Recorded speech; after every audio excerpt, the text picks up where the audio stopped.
I remember writing that down in that phrase, like, I'm awkward and Black in my journal, and being like, oh shit, the whole time, that's all I was.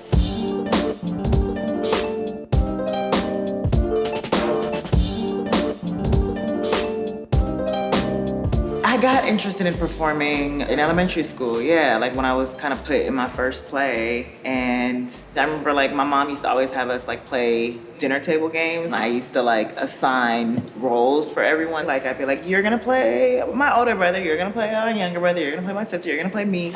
And then I would play someone. So I think that's my first memory of liking to perform and make people laugh. I was directing and producing plays at school and was obsessed with Facebook and social media in general.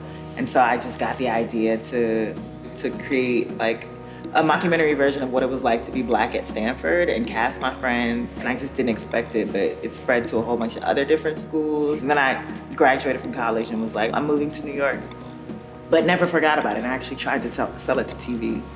Nobody bought it. Then I did another web series like 2 years later, and there was just always that this won't have an audience and this doesn't really fit in these boxes that we have for television. And so given the feedback from those two, I was like, well, if these don't fit, then they're never gonna go for something called Awkward Black Girl. So I'm gonna just do it for the internet, and here I am.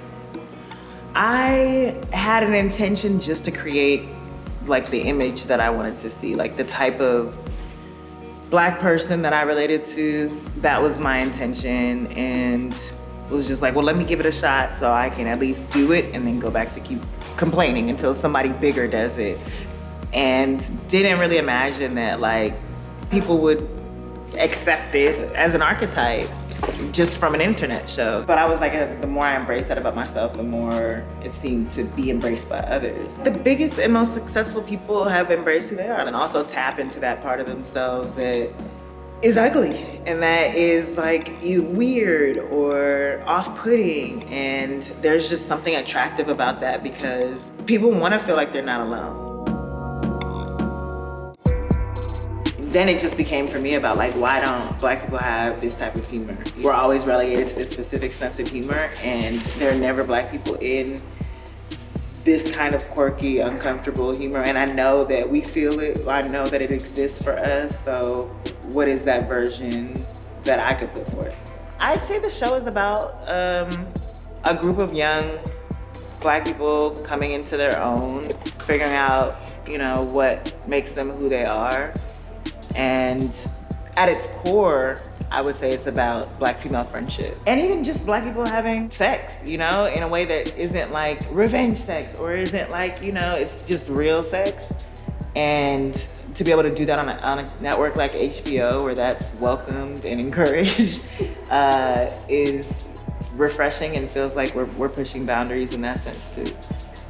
I view success as just ever changing. It's not anything that I feel like I'll ever fully achieve. It's just, it's moments, it's spurts. And that is fine by me. For the most part, it constantly shifts like what my idea of success is. And I love that because then nothing gets stale.